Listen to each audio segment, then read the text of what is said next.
Santiago de Chile, el 18 de octubre de 2019, tras días de protestas estudiantiles por el alza de 30 pesos del pasaje del metro dictada por el panel de expertos del transporte público, se desató una ola de violencia nunca antes vista en el país. En pocas horas se destruyeron 118 estaciones del tren capitalino, se incendiaron edificios públicos y privados y hordas de manifestantes comenzaron a saquear locales comerciales. El gobierno del presidente Sebastián Piñera declaró estado de excepción constitucional, sacó a los militares a la calle para controlar la seguridad del país y comenzaron duros enfrentamientos entre los manifestantes y las fuerzas de orden. No queremos pagar dinero, no lo pagan ustedes. Ustedes tienen pensión en la raja. Ustedes tienen un sistema de salud para toda su familia. Queremos lo mismo que ustedes. No se dejen utilizar. No se dejen utilizar. ¡No más! ¡Fuera! ¡Fuera! ¡Era mi tío, político! ¡Era mi tío!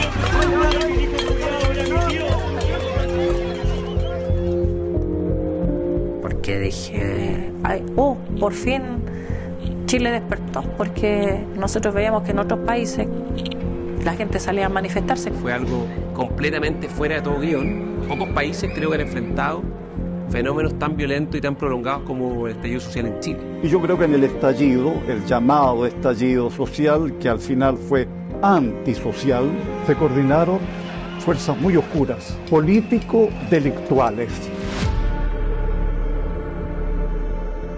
Todo el mundo, me imagino, que va a acordarse de este día que estuvo a punto de caer en Palacio de Gobierno. Sí, la policía estaba completamente sobrepasada, totalmente sobrepasada. El estallido social, no hubo una organización atrás. Eso no pudo ser un hecho espontáneo.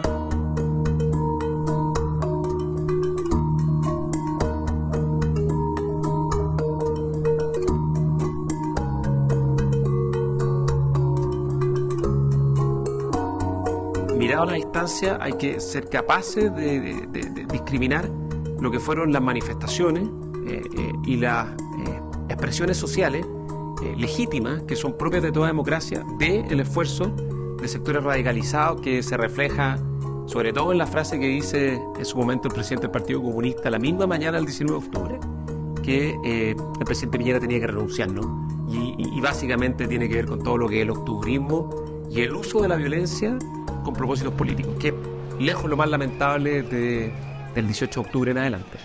A principios de 2019, el fuego ya había aparecido en las protestas callejeras. Los escolares de colegios otrora emblemáticos, como el Instituto Nacional, habían sido permeados por grupos radicales de adultos y habían estrenado overoles blancos para lanzar bombas Molotov y evitar ser identificados.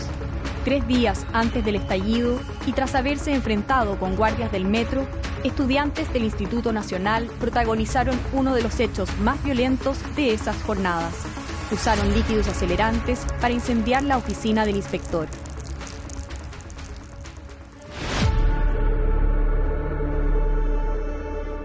En el Instituto Nacional teníamos una caricatura de lo que después ocurrió.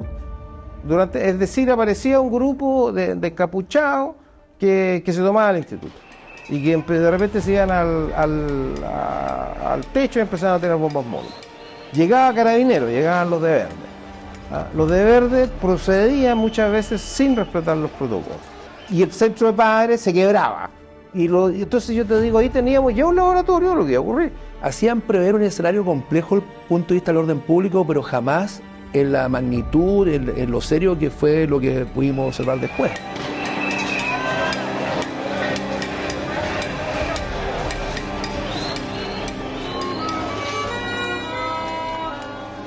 A mí me parece que se empieza a producir una decadencia de la concertación a fines de los 20 años de gobiernos de los presidentes demócratas cristianos y socialistas.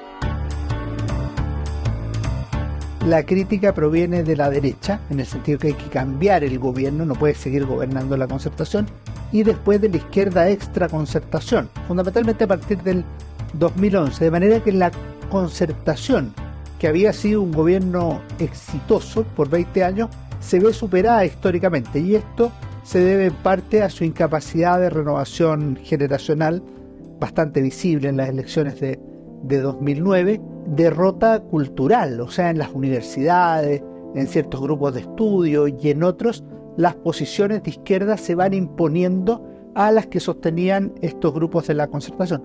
Paralelamente, si tú miras las organizaciones intermedias de la sociedad, los colegios profesionales, la CUT, el colegio de profesores, las federaciones estudiantiles, en casi todas ellas, que en los 80 y comienzos de los 90 eran de partidos de la Concertación, demócrata, cristiano y socialista, terminan siendo del Partido Comunista o de grupos de lo que sería posteriormente el Frente Amplio.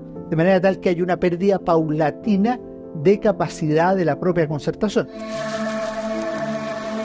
La derecha en general tiene dos cosas que son distintas. Por un lado, la alegría de llegar al gobierno el año 2010 con el presidente Sebastián Piñera, que le permite un primer gobierno y que es bastante exitoso en algunos planos, en la reconstrucción del país, en el crecimiento económico, pero que es negativo en otros. Por ejemplo, en las protestas que hay en 2011 en materia estudiantil, principalmente universitaria, no solo contra el gobierno, también contra el sistema educacional chileno. Y en eso la derecha muestra un cierto vacío intelectual y una incapacidad de penetración en distintos sectores sociales también, al igual que lo que había ocurrido con la Concertación de Partidos por la Democracia. Y ahí entra la segunda derivada, aquí uno podría decir más política o ideológica, a la falta de crecimiento económico estructural. Hay una lucha ideológica en relación al lucro que ni el mundo empresarial ni los sectores más bien asociados a la centro-derecha fueron capaces de combatir. Y en el 2011 se demoniza el lucro como un mecanismo, ¿cierto?, legítimo de generación de utilidades. Y probablemente quizás tampoco se le asignó la relevancia porque se pensaba que el concepto de lucro solo iba a quedar asociado a la cuestión universitaria, afectando de manera significativa todos los ámbitos propios de la actividad privada. Y perdimos un poco esa épica de transformación. Y eso hizo que el segundo gobierno de la presidenta Bachelet, ¿no es cierto?, tuviese una impronta distinta, ¿ya?, de mayor profundidad en los cambios, pero falló ¿en qué? Falló justamente en la gobernabilidad, falló en la ponderación de que esos cambios efectivamente estuviesen técnicamente algunos de ellos bien resueltos, y por lo tanto se empezó a generar un clima de mayor inestabilidad política, de mayor desconfianza empresarial. En el 2011 surge una especie de nuevo cuestionamiento a la economía de mercado, ¿verdad? Toda esta campaña contra el lucro, por ejemplo, claro, tenía algo de puritano, ya casi religioso.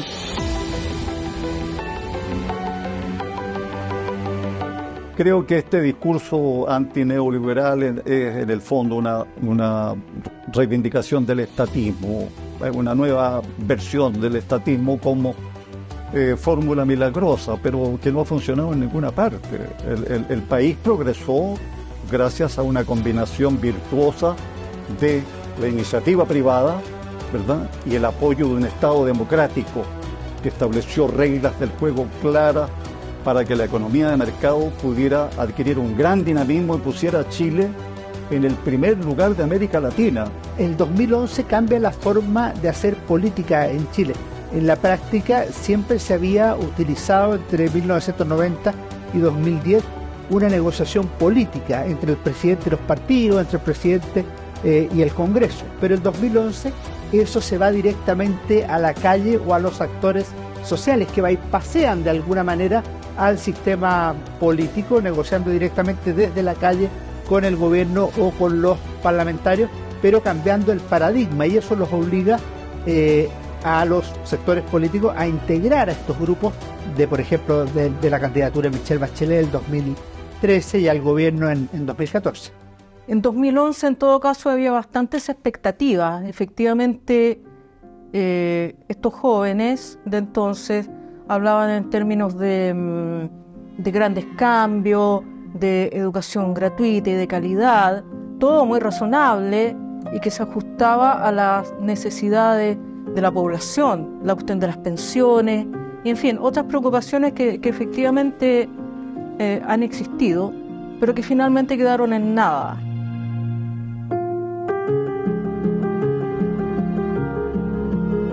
que catapultan a líderes estudiantiles a la Cámara de Diputados, Boric, Jackson, Cariola. Eso llevó a que la candidatura de Beatriz Sánchez estuviera muy cerca de Alejandro Guillé en primera vuelta y permitiera el ingreso de 20 diputados frente amplistas. Probablemente lo que hace el estallido es apurar los tiempos, anticipar lo que probablemente habría ocurrido en 4 años más, que es el triunfo de Gabriel Boric en segunda vuelta. La llegada de esta generación al poder es hija del estallido social, sin duda alguna. Y por lo tanto cambia, no solo un efecto de un movimiento asociado a jóvenes, sino que es un cambio en las estructuras sociales, políticas y económicas del país. Y ya en ese tiempo estaba la idea de que esto era un proceso revolucionario. Hubo incluso un manifiesto de historiadores en esa línea, en 2011. Había toda una expectativa prerevolucionaria, se podría decir quizá, ya en ese tiempo. Pero a la luz de los hechos, me indica que todo fue finalmente en función del ascenso de sus carreras políticas, como podemos verlo ahora. Si tú me das una fecha ya en lo cual yo creo que el deterioro comenzó de verdad, fue fundamentalmente con el gobierno Bachelet II. Esto no es una concertación 2.0. O sea, hasta allí teníamos crecimiento, ustedes en datos, tenemos crecimiento promedio de 5,2% entre el año, perdón, del 2000 al 2013. Y del 2013 o 2014 hasta ahora es de 2%. La productividad dejó de crecer primero por el deterioro institucional que hemos tenido. La permisiología es un factor muy relevante en explicar el deterioro de la productividad. El menor desarrollo del mercado de capitales, ¿para qué decir el efecto que tuvieron los retiros? Ha caído la tasa de ahorro en Chile, tenemos que aumentar el ahorro.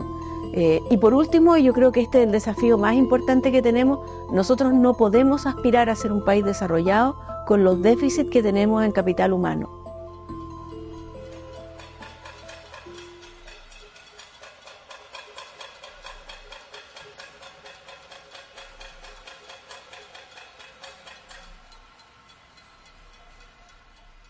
Un proyecto político que reniega de lo que hizo no tiene futuro.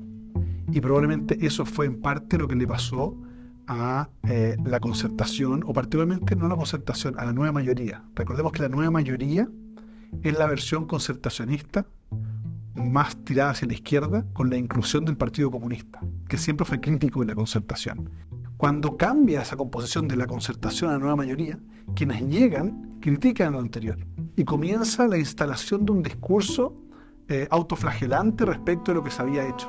La reforma tributaria del 2014 de Michelle Bachelet, la del 2016, la reforma educacional, incluso la reforma del sistema político de Peña y Lillo, también Bachelet, Peña y Lillo y compañía, en que vimos que todas esas normas, todas esas grandes reformas que trajeron estancamiento económico, que trajeron ingobernabilidad en el sistema político y que trajeron un montón de consecuencias malas para la gente, fueron aprobadas con votos de la derecha.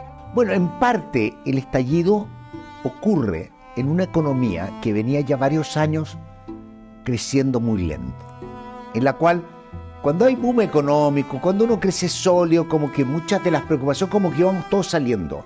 Al final una economía, pongámoslo en un caso extremo, una economía que no crece, el tema de mejorar tu estándar de vida es un tema de redistribución, no es un tema de crecimiento.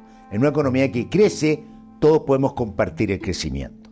Por lo tanto, obviamente, en un momento de muy poco crecimiento, ¿no es cierto?, 1 o 2%, muchas veces que casi en términos per cápita es de menos de un 1%, obviamente la mejora del estándar de vida, si uno lo quiere mejorar de manera significativa, tiene mucho más que ver con redistribución, con progreso, todo. Por lo tanto, yo creo que el escaso crecimiento es parte de lo que ocurre en el estallido social. Yo creo que siempre ha habido un sector de la sociedad chilena muy crítico respecto del modelo de desarrollo que impera en Chile desde el retorno a la democracia y de la institucionalidad, del marco institucional que Chile tiene desde el retorno a la democracia también. ¿Por qué? Porque ese marco institucional y ese modelo de desarrollo fueron impuestos por una dictadura militar. Y esa es la realidad. La realidad, a mi juicio, es que la izquierda intentó derrocar al régimen militar durante la década de los 80, eso no se pudo. En medio de esta América Latina convulsionada, veamos a Chile, nuestro país es un verdadero oasis. La transformación que demostró que este país pobre se convirtió en el tigre de Latinoamérica, en el oasis, en el ejemplo a seguir, y eso era aún más imperdonable.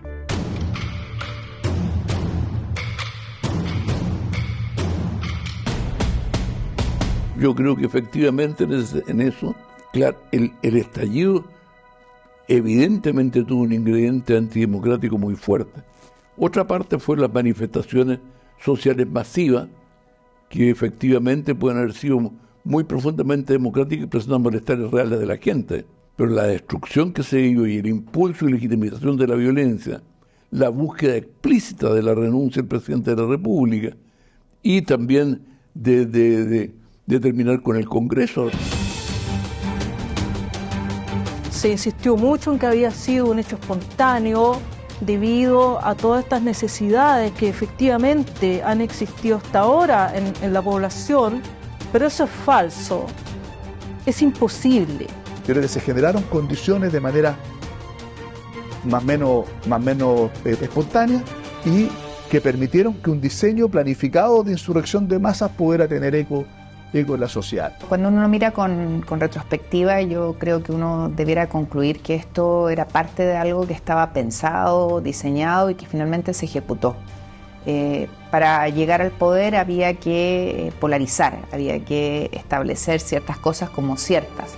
Y en esa lógica, obviamente, el establecer que no eran 30 pesos, sino que eran 30 años, que no se había avanzado en los temas que a la ciudadanía le preocupaban, el instalar un escenario de conflicto donde las personas demandaban la satisfacción de bienes públicos que eran importantes, sirvió para instalar un relato que además fue acompañado de violencia de verdad brutal.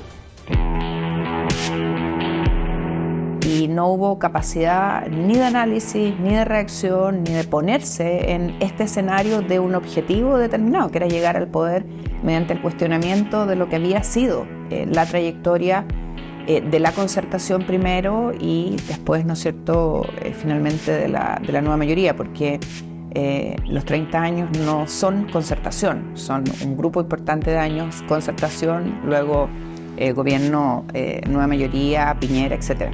Entonces yo creo que aquí había una intencionalidad que en ese minuto no éramos capaces de ver y que hoy día con retrospectiva, mirando con el espejo retrovisor, nos permite concluir que había un diseño y ese diseño permitió que quienes gobiernan hoy día estén en el poder. El estallido social no fue de izquierda, pero hubo una izquierda que quiso leerlo como si lo fuera. Y esa izquierda que quiso leerlo como si lo fuera hizo una lectura muy torpe en la que, entre otras cosas, le concedió además a la derecha la excusa perfecta y necesaria para decir que esto fue una cosa de izquierda, pero no lo fue. Todos aquellos que trataron de montarse sobre el estallido, creyendo que el estallido era una expresión de revolución anticapitalista. Y la verdad es que no lo era, a mi juicio. Era básicamente un reclamo al capitalismo por sus promesas incumplidas.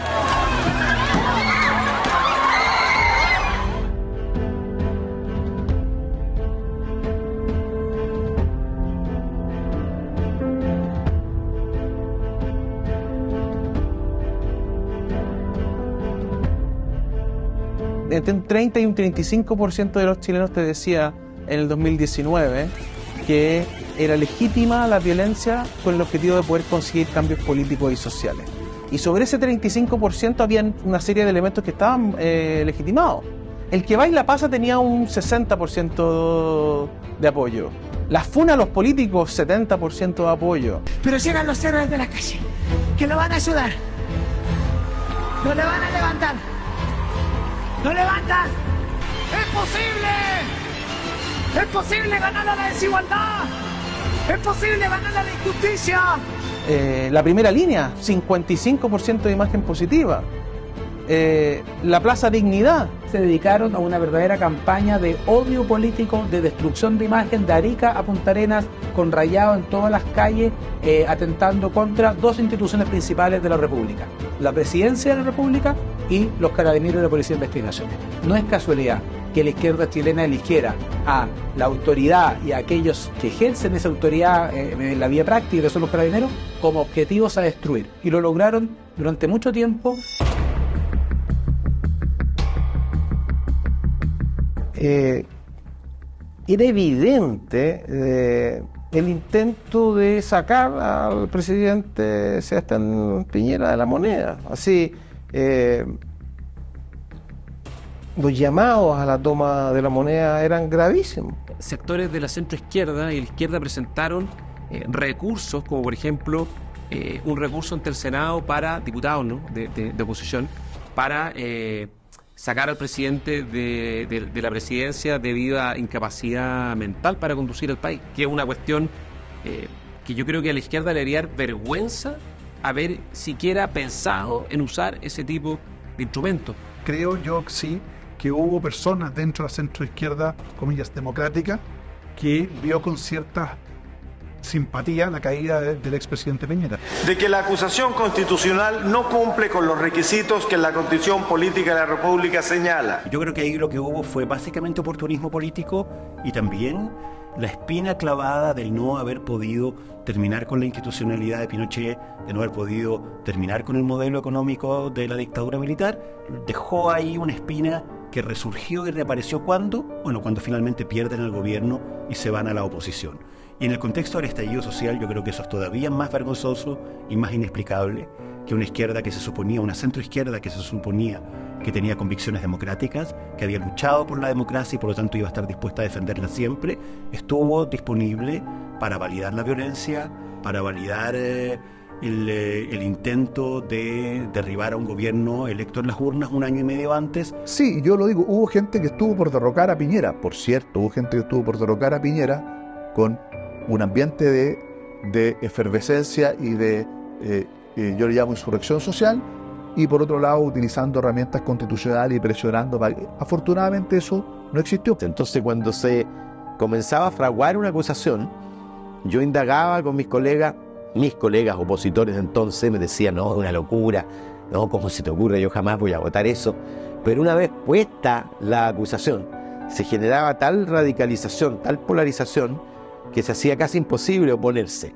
Había que tener mucho coraje y en realidad estar dispuesto a navegar contra la corriente y a tener el castigo que eso generaba. Fuimos muy pocos los que resistimos. La gente que presentó una acusación constitucional para destituir a un presidente de la República, que era un juicio político, ya sobre la base de violaciones sistemáticas a los derechos humanos que nadie había demostrado, pensaron en las consecuencias de lo que tenía hacer eso, sobre todo en ese momento. Todos empezaron a arrancar de vestiduras, pero yo creo que hoy día ya con el tiempo se debiera reconocer que efectivamente se quiso sacar a un presidente de la República en una rana mezcla, como alguien dijo una vez, por las buenas y por las malas.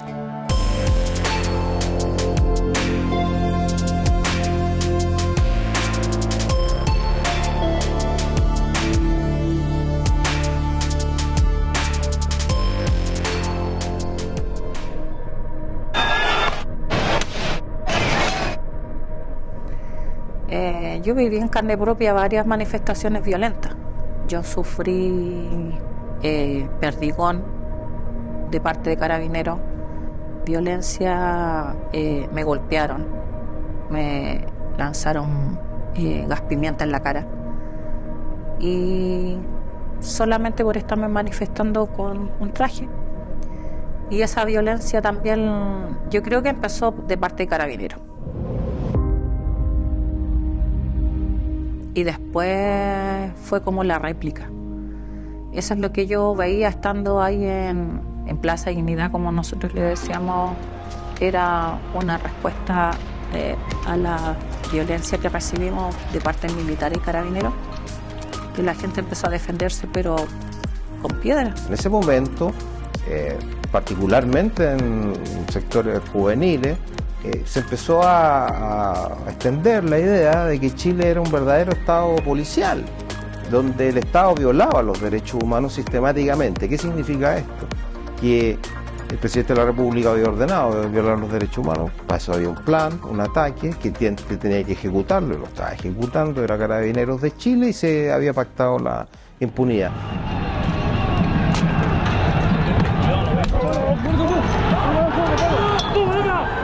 Entonces, cuando uno lo mira a la luz de la tranquilidad de la evidencia, mirar hacia atrás, obviamente que muchas cosas podrían haber sido distintas, incluso algunas logísticas, donde también cabe responsabilidades al gobierno de turno, porque Carabineros no contaba con el equipamiento, por ejemplo, en control de orden público, porque los sucesivos gobiernos encontraban que no era muy lindo estar invirtiendo en el presupuesto nacional en reponer, por ejemplo, los carros lanzaagua, los que la gente le llama los zorrillos, porque es tan represiva esa expresión.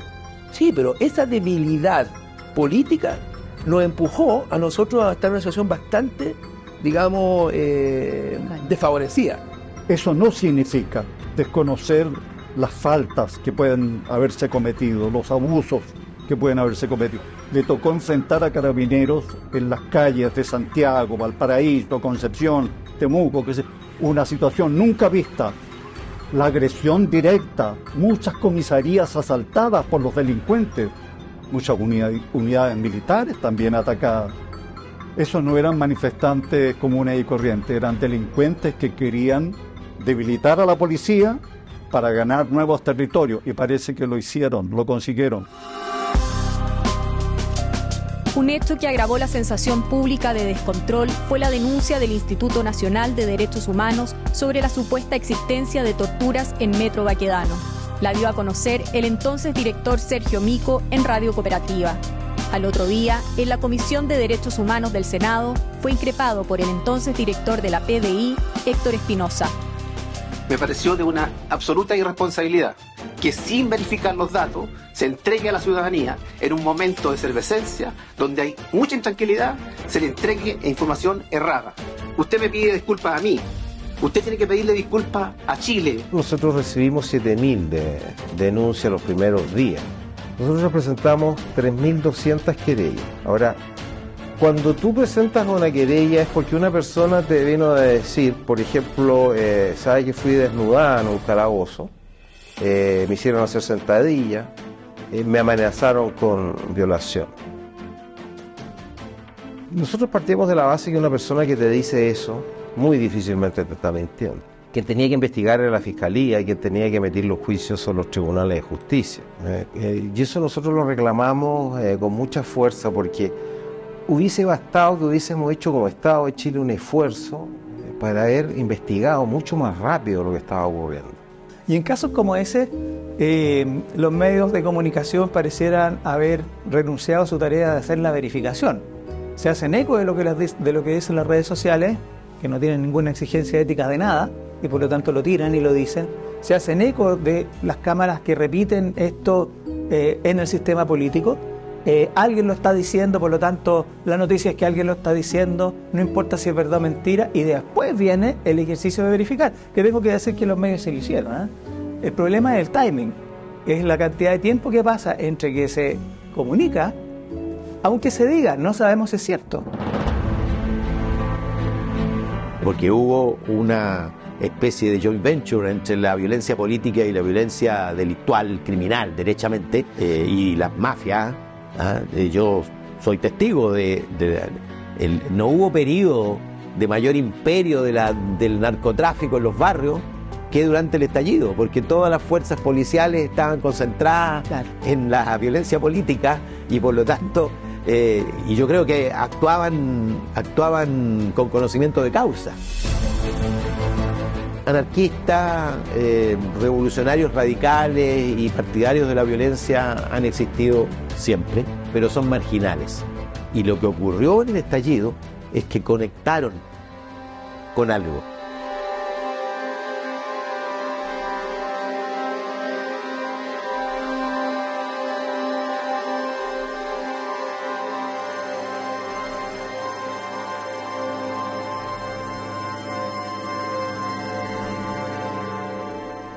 tal vez fue la ilusión de concluir y realizar la revolución truncada en 1973.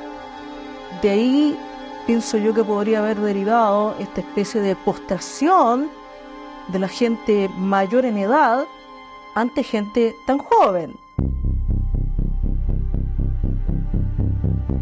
Probablemente gente ajena a Valparaíso pensó que esto era como cualquier otro de los monumentos que ya habían sido absolutamente vandalizados en Chile y pensó que era nuevo.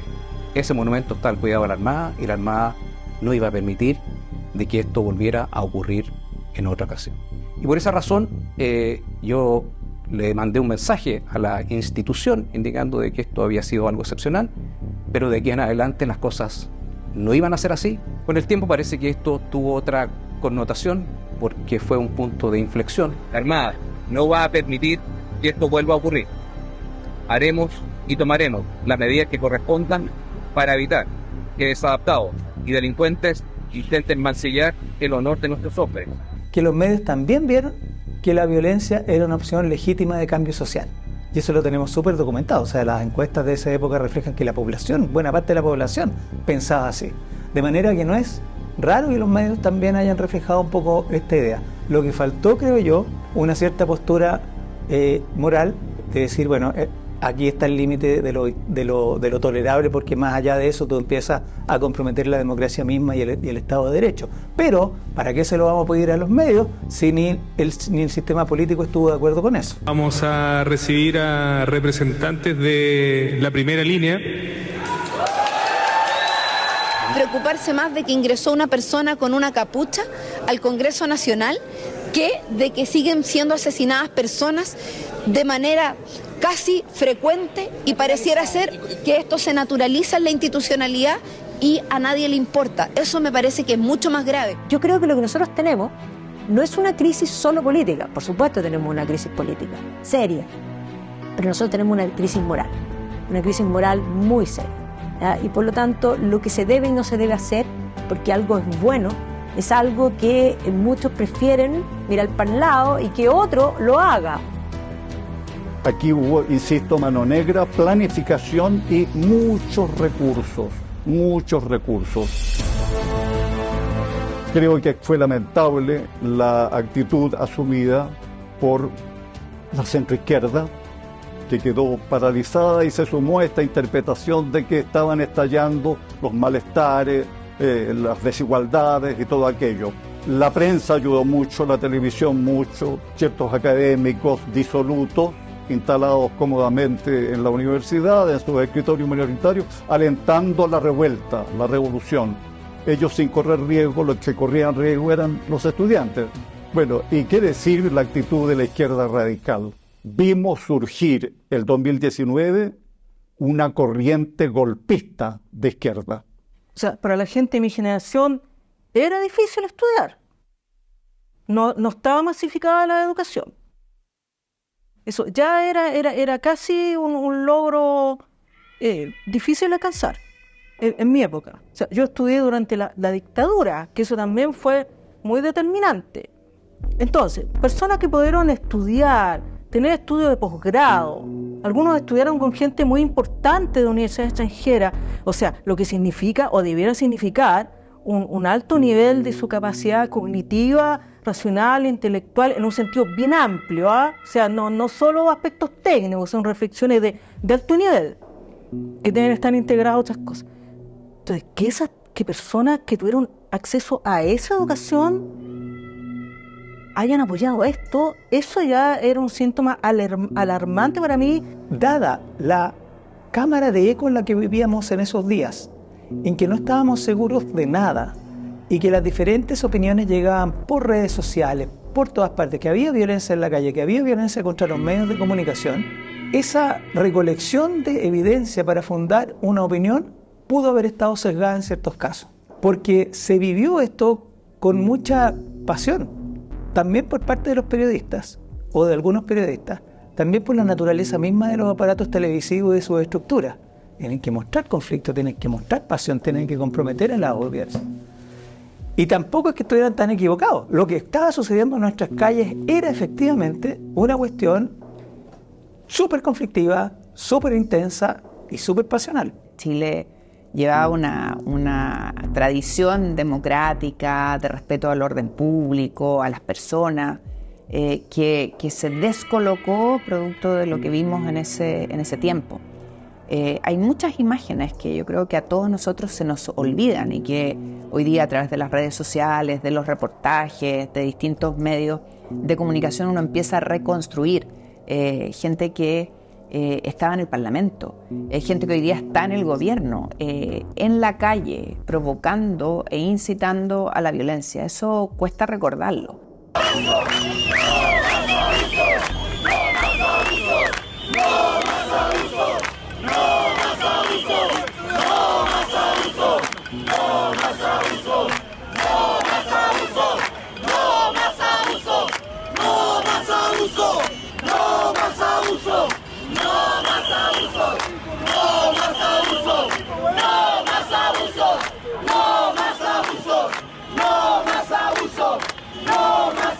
Hay que hacer notar que la ANI advirtió oportunamente sobre la probabilidad de actos de violencia en las estaciones del metro. Ahora, esas advertencias no cayeron en los oídos receptivos en el que debieron haber caído, pero eso es otro tema, digamos, que ya no es tanto culpa de los servicios de inteligencia, sino que más bien, como ha pasado con otros temas, de un sistema político que no le cree a la inteligencia. Está la quema del metro, y también de nuevo hay un patrón que no hay que ser ingeniero nuclear para darse cuenta de que eso no fue algo espontáneo, o sea, de la manera que se actuó, a los lugares que se fue a producir el incendio y cómo se destruyeron, es una mecánica bastante planificada, pero enseguida lo que empezó a ocurrir en las poblaciones, primero con el vandalismo, quema de supermercados, de industrias, estaciones de servicio, eran tan simultáneas y tan fuertes que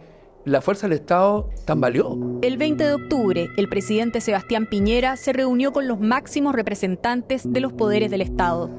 Tras esa cita, el entonces presidente del Senado, Jaime Quintana, puso el tema constitucional sobre la mesa por primera vez. La gente quiere participar. No basta solo un acuerdo entre actores políticos. Yo creo que tenemos que recoger el espíritu que en algún momento se tuvo con un proceso de nueva constitución, por ejemplo, que se dejó a mitad de camino. El 22 de octubre, tras haber revertido el alza de la tarifa del pasaje de transporte público que originó las protestas, el presidente Sebastián Piñera anunció una agenda social.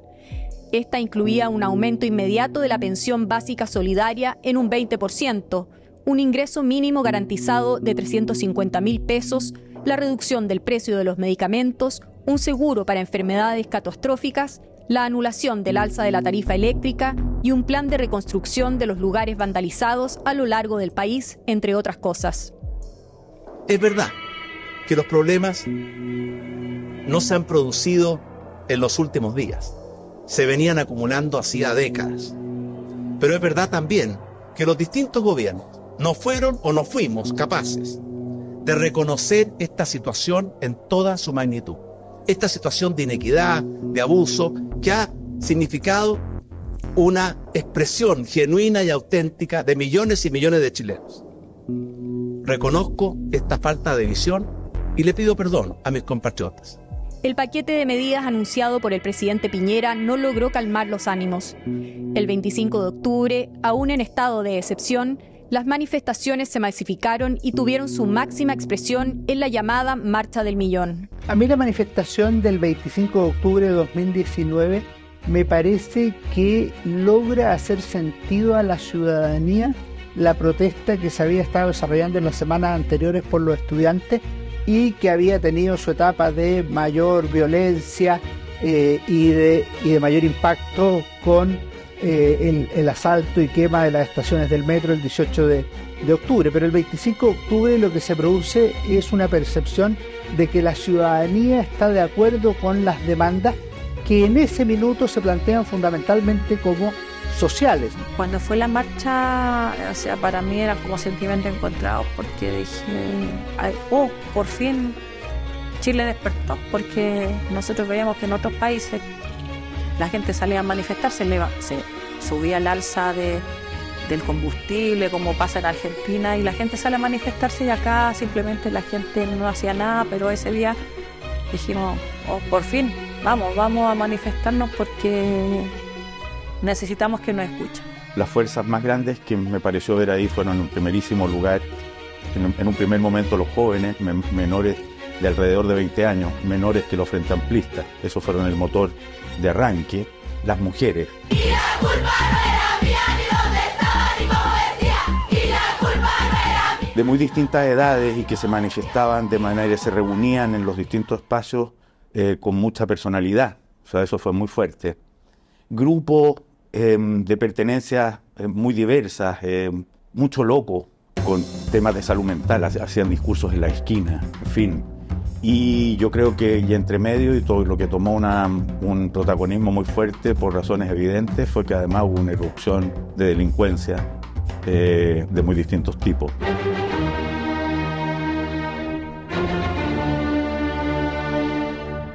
Me parece que ese fenómeno es importante, porque efectivamente en una ciudad de 6, 7 millones de personas, que 1.200.000 personas salgan a manifestarse planteando una serie de demandas y anhelos de cambio, e interpelando a la dirigencia política, social, empresarial, me parece irrelevante.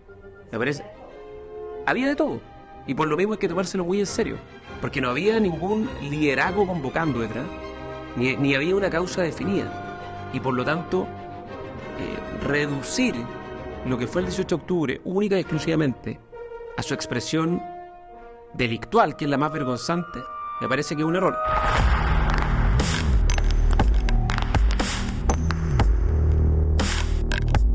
La mañana del 12 de noviembre, los partidos de centro-izquierda dieron de baja la Constitución. En un comunicado, advirtieron que los ciudadanos habían establecido por la vía de los hechos que era necesaria una nueva Carta Magna por medio de una asamblea constituyente. En adelante, la violencia no cesó, pero la atención se centró en darle un cauce político a este desborde. Petición de cambiar la Constitución venía desde los años 2000. De hecho, el esfuerzo o el carácter constituyente que le imprimió el presidente Ricardo Lagos a la reforma de 2005 está en ese sentido. O sea, decir que la Constitución de 1980 tiene una falta de legitimidad inicial por haber sido impuesta en dictadura, en un régimen autoritario, entonces hay que limpiar eso. La Revolución de Octubre de 2019, ella surge como una manifestación de problemas sociales. Si tú te vas a noviembre, los sectores políticos empiezan a hablar de la eventualidad de cambio constitucional, pero las encuestas también muestran que la sociedad encuentra que el cambio de constitución está entre los 3 problemas más grandes del país. De hecho, yo cuando asumo como ministro del Interior, que esto es 10 días después del estallido, el presidente de la República me mandata a reunirme con todos los sectores políticos de gobierno y de oposición para intentar pactar un conjunto de reformas sociales para hacerse cargo de lo que estaba pasando, ¿no? de lo que se veía en estas movilizaciones, particularmente en este 1 millón de personas en Plaza Italia. Y la verdad es que era imposible, porque lo que tú tenías al frente en la oposición y en la izquierda eran medidas completamente extremas, eran completamente radicalizadas, donde no es que era un cambio de modelo, era otro país y era otro programa de gobierno el que se planteaba y que era imposible o era muy complejo de concordar, además en un Congreso completamente fragmentado que no quería pactar con el gobierno reformas sociales, quería echar abajo al gobierno. Por eso el presidente de la República el día 10 de noviembre convoca una reunión en su casa a todos los principales dirigentes de Chile Vamos, están los presidentes de los partidos y los jefes de ANCAP, y entre todos se acuerda y se llega a un consenso de abrirse a una salida constitucional, a una solución constitucional sobre la base de un Congreso constituyente. El punto es que al frente tú tenías a la oposición, particularmente la izquierda más dura, planteando que hubiese una asamblea constituyente plena de poderes, no de facto, pero sí plena de poderes, sin ningún límite, sin ningún dibujo institucional muy claro, que es un poco el modelo más bolivariano, ¿no? Y que cosa a la cual por supuesto nosotros nos oponíamos. Y en medio de esto se producen estallidos de mucha violencia, situaciones límite, y me llama en la noche, a las 9 de la noche, Jaime Quintana. Yo estaba en mi casa y me dice: mira, la situación es muy difícil, ¿me puedes acompañar a la casa del ministro del Interior? Sí, claro, digo, yo no hay problema, disponible. Así que me fui rápidamente, llegué allá. Jaime llegó un rato después, estaba Claudio Alvarado, no estaba Gonzalo Blumen, estaba la señora, que nos recibió muy amablemente, y Gonzalo había sido convocado a urgencia por el presidente Piñera, porque estaba la tesis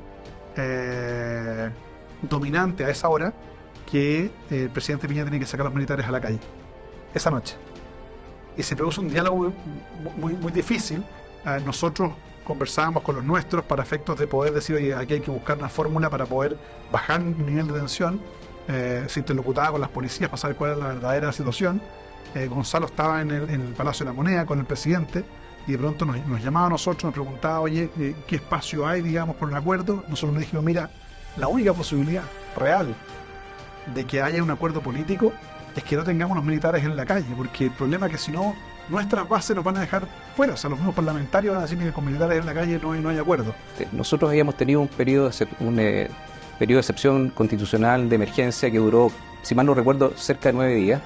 Posteriormente ese estado se bajó, y el Carabinero siguió con el control del orden público de acuerdo a sus capacidades.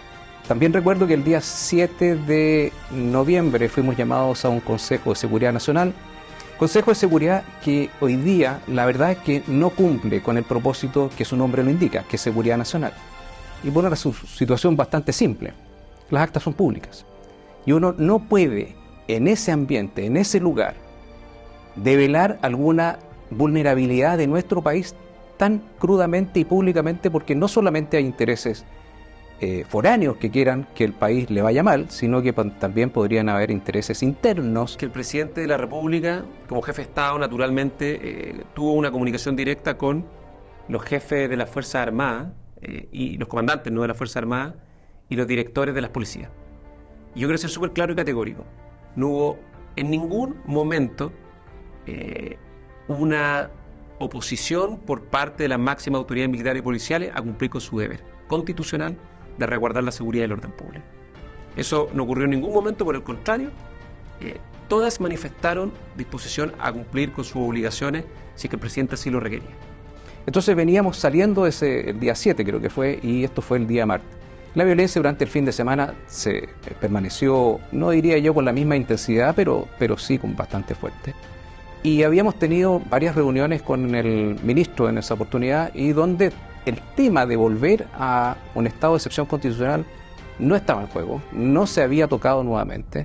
Teníamos problemas de definiciones de las reglas de enfrentamiento, la forma en que los tribunales estaban tratando aquellos casos de posibles violaciones de los derechos humanos, y por lo tanto estaban sujetos a los tribunales ordinarios, en circunstancias que el país estuvo en una situación excepcional.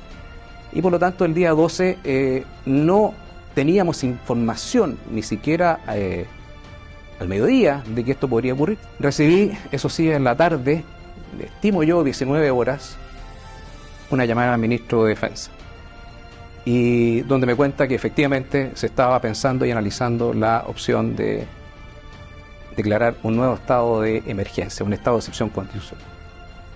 Él me pregunta la opinión, yo le doy mi opinión respecto de esa situación, y básicamente está orientada a que este no es un problema militar. No era un problema militar el que había que resolver con militares, era un problema de orden político que requería la participación de los estamentos políticos para tratar de volver a los cauces normales de la institucionalidad. Así que yo le di mi opinión al ministro, y yo lo que sí supe que en ese mismo momento el presidente de la República estaba hablando con el comandante en jefe del ejército por teléfono, porque me lo indicaron, y al parecer el presidente tuvo una visión respecto de todas las opiniones que estaban circulando en ese momento por las personas que sí tenían que ver con el tema del estado de excepción constitucional, y finalmente decidió no establecerlo.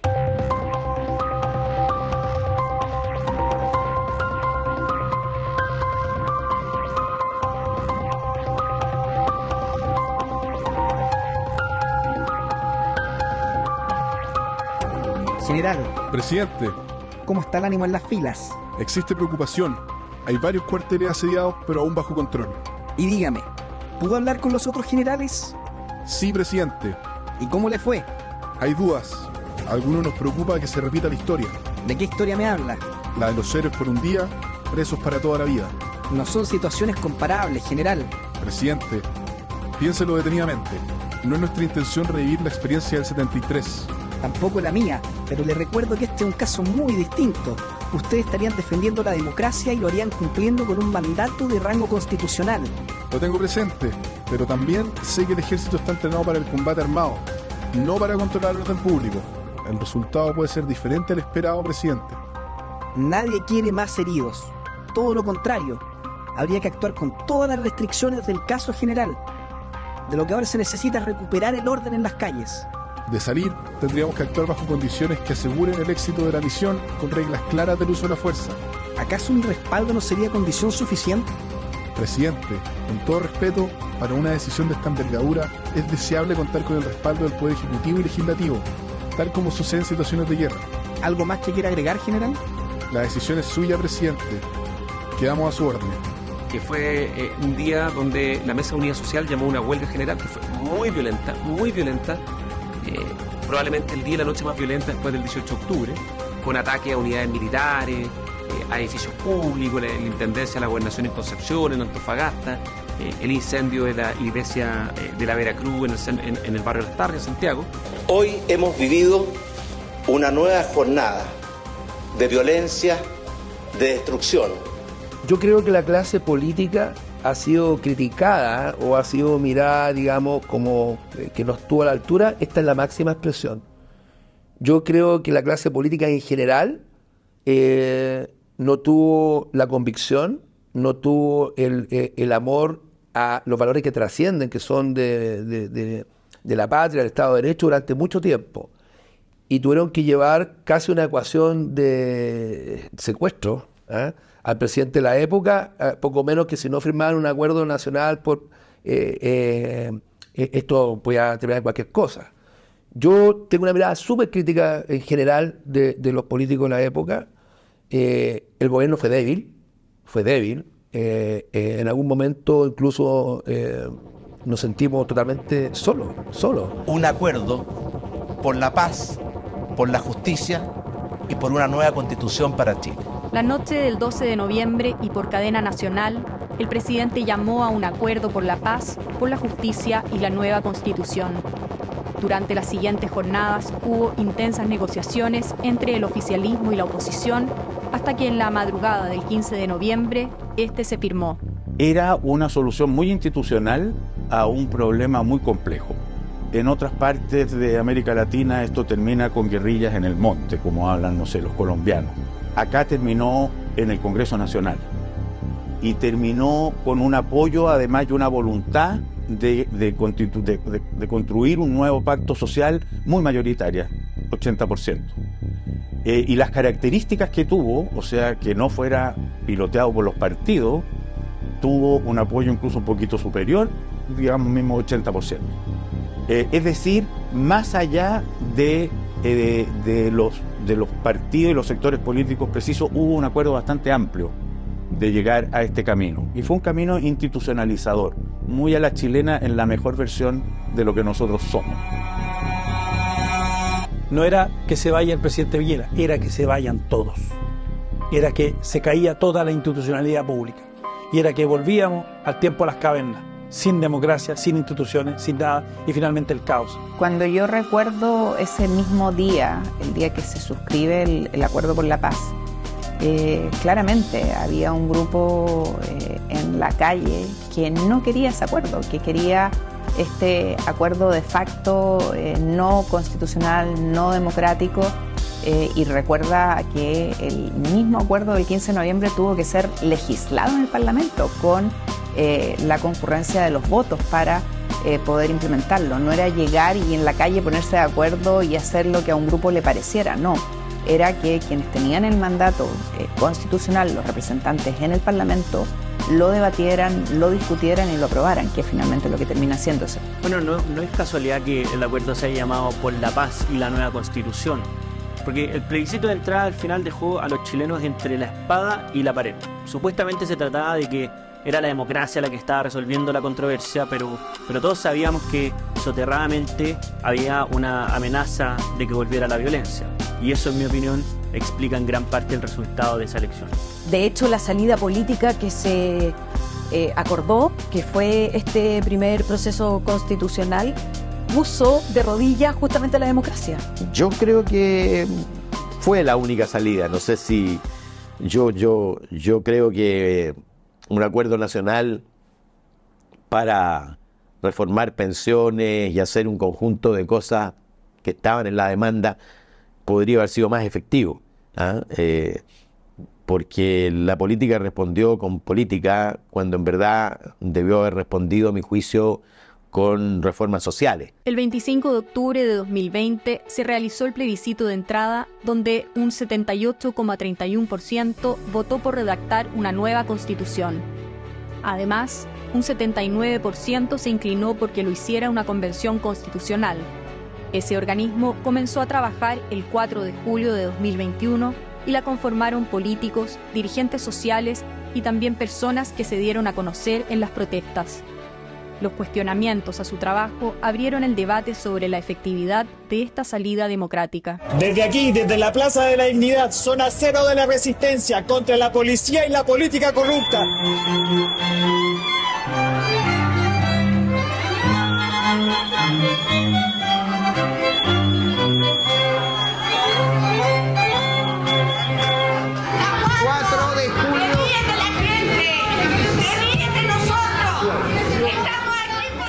Estaba en choque el primer día cuando se constituyó, con todo lo que pasó, con el himno, con todo, ¿ya?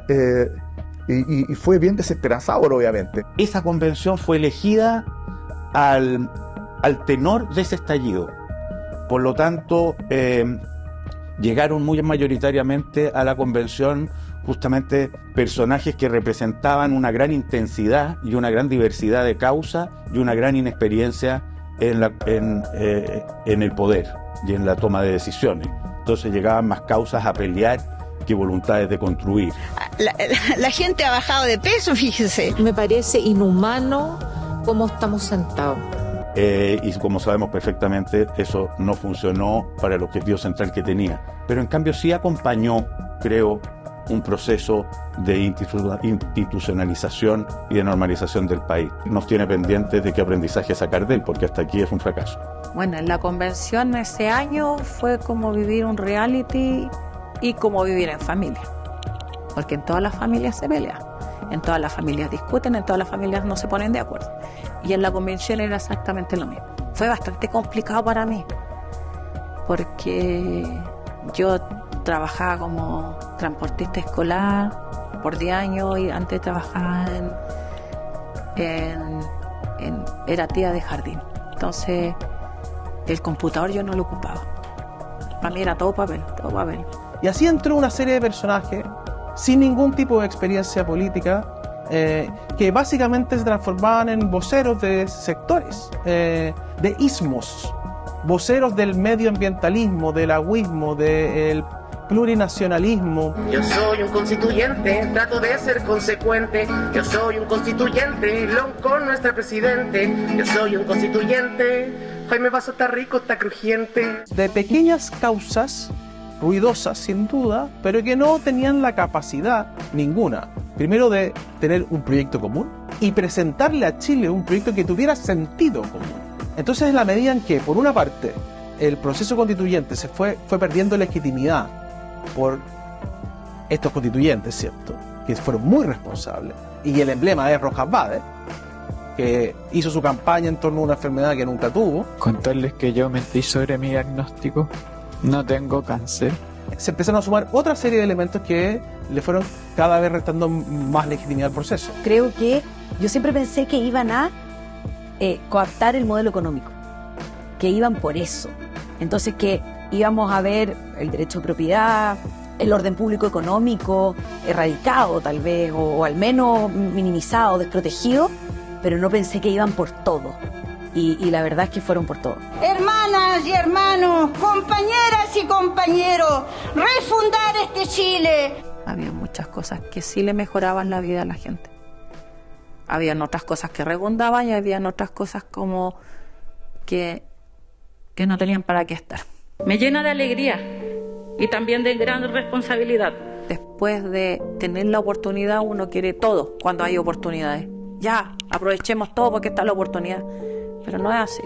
Entonces uno que hace una mea culpa o una autocrítica y de ver que las chilenas y chilenos no quieren nada. A ellos les interesa tener su pan, trabajar y seguir su vida cotidiana sin que lo interrumpan. Y ni siquiera muchos votaron rechazo porque los obligaron a ir a votar. Esto fue en febrero. En febrero, estando en sesión, se empiezan a votar artículos ya de manera definitiva. Yo llamo a un par de amigos senadores y les digo, mira, esto no va para ningún lado, quiero un Zoom con ustedes en la noche para conversar de esto. Nos juntamos, eran 4 senadores y yo, por Zoom, y les digo, mira, esto es muy delicado, va a ser irreversible, aquí hay temas que no es posible, que son contra natura de los valores de nuestro país. Este es un texto identitario, este es un texto que profundiza las diferencias y no lo que nos une para vivir en comunidad, y por tanto yo creo que hay que votar rechazo. Uno de ellos me dice, pero Felipe, este es un suicidio político. Y yo le digo, mira, bien vale un suicidio político comunicacional por defender a este país, le digo, pero yo no voy a estar, pero totalmente, yo tengo tomada mi decisión. Los ejemplos que manifiestan esta idea de que estuvimos a punto de perder la democracia, creo que no están solamente en el desempeño de la convención o en el proceso constitucional que terminó en un borrador, que eso por último ya, si se aísla o queda solamente en el desempeño de la convención, no importa tanto, fue un año de trabajo, listo, se acabó. Lo dramático, lo peligroso, el riesgo más alto estuvo dado porque en el borrador quedaban todas las herramientas para que un grupo circunstancial que tuviera el poder se quedara con la pelota y nunca más la soltara. Pero yo rescato que muchos liderazgos de lo que llamamos centro-izquierda, que formamos parte después de un gran movimiento centro-izquierda por rechazo, que hoy día muchos de ellos formaron después Amarillos por Chile y el Partido Demócrata, ya porque o renunciaron o fueron expulsados o amenazados de expulsión de sus partidos. Actuamos yo diría con responsabilidad política, con un sentido histórico. Yo siento que lo que estaba en juego ahí era tan grande como era la democracia y la integridad del país. O sea, si ganaba el apruebo y se aprobaba la propuesta de la convención, yo creo que en no más de 6 o 8 años perdíamos la democracia y desintegrábamos el país. Así de simple. Y generábamos, por lo tanto, las condiciones para que quienes el 18 de octubre no lograron su objetivo de tomarse el poder por la insurrección, sí lo pudieran hacer por esta vía, digamos. Según los actores políticos que participaron en este proceso, el fracaso del ensayo constitucional comenzó a quedar claro a principios de 2022. En marzo de ese año asumió la presidencia del país Gabriel Boric, uno de los líderes del movimiento estudiantil de 2011 y uno de los fundadores del Frente Amplio.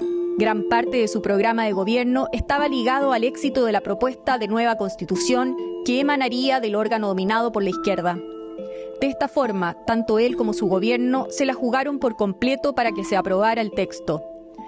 Pero finalmente, el 4 de septiembre de 2022, en el plebiscito de salida, con una participación de más de 13 millones de votantes, la propuesta se rechazó por 61,8%.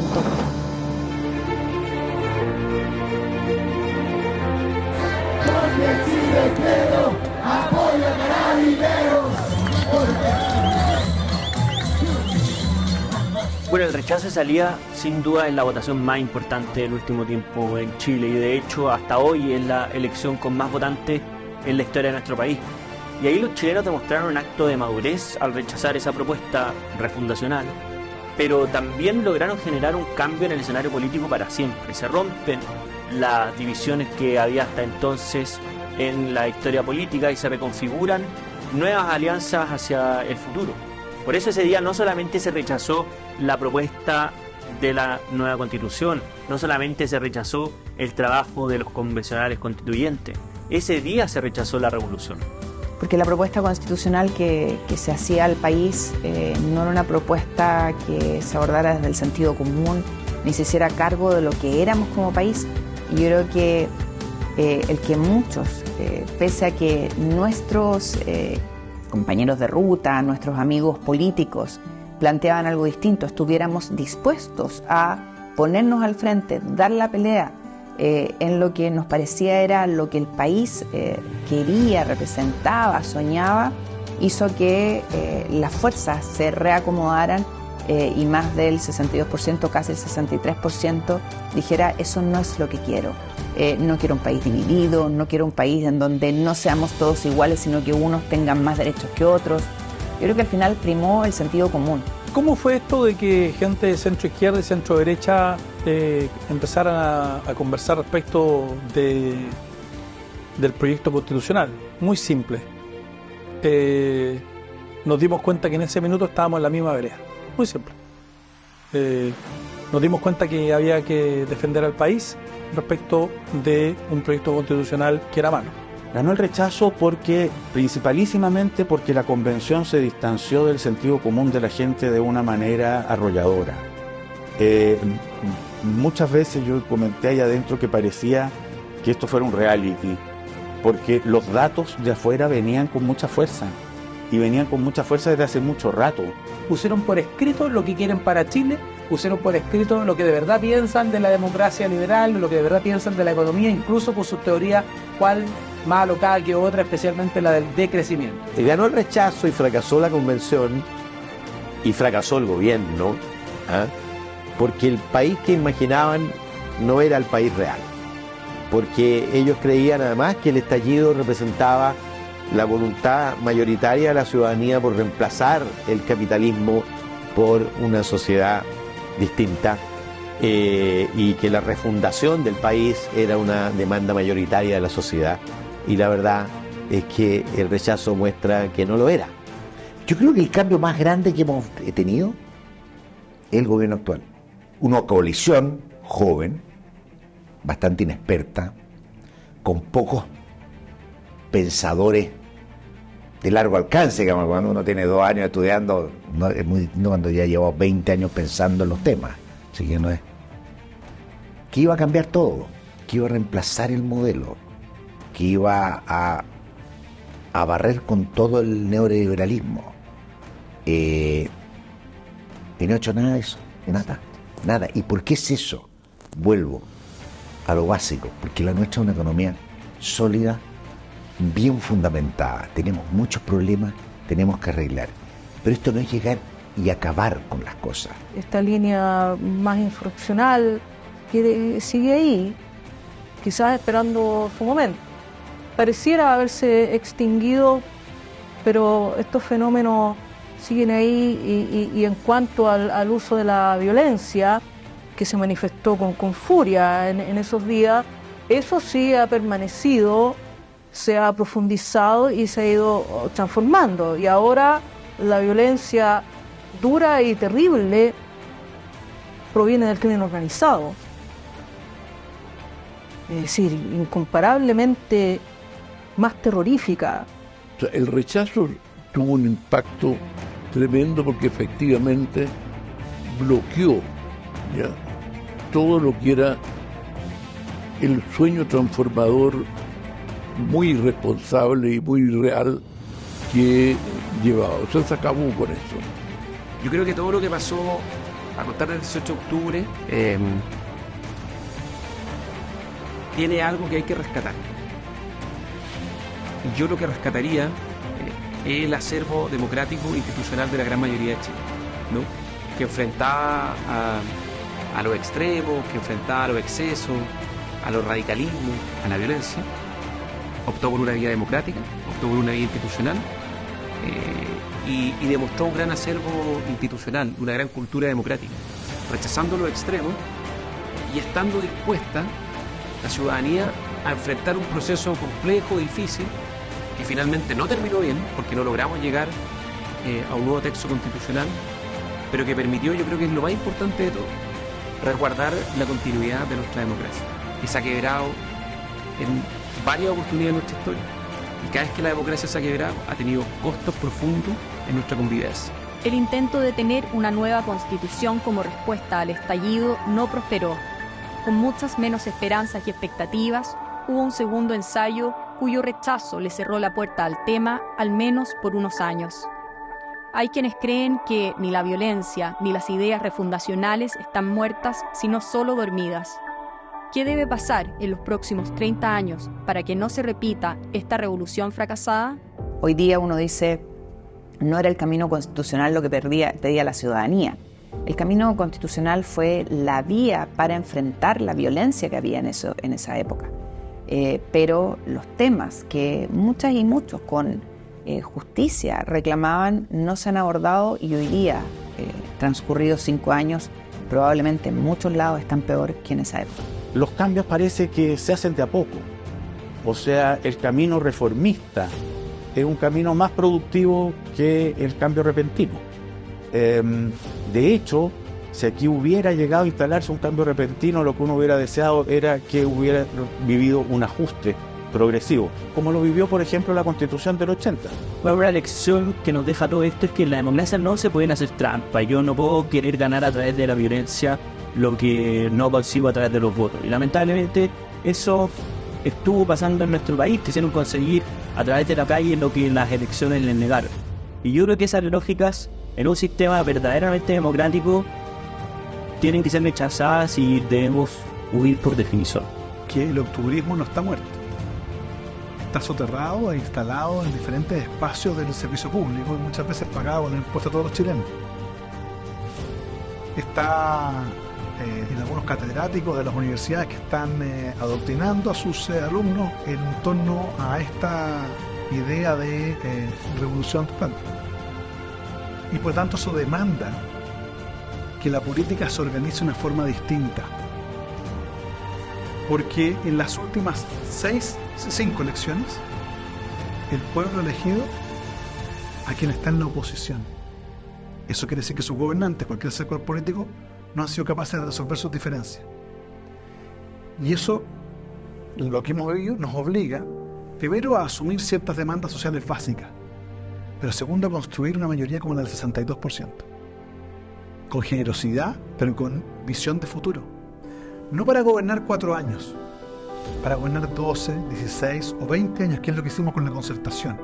Creo yo que eso es parte importante de lo que debería ser un desafío generacional. O sea, cómo nosotros mostramos un plan de progreso económico, social, político, institucional de cara a los próximos 20 o 40 años y que sea lo suficientemente realista para comprender las dificultades que estamos viviendo, pero también ambicioso para que podamos motivarnos y poner todos nuestros mejores talentos y recursos a conseguirlo.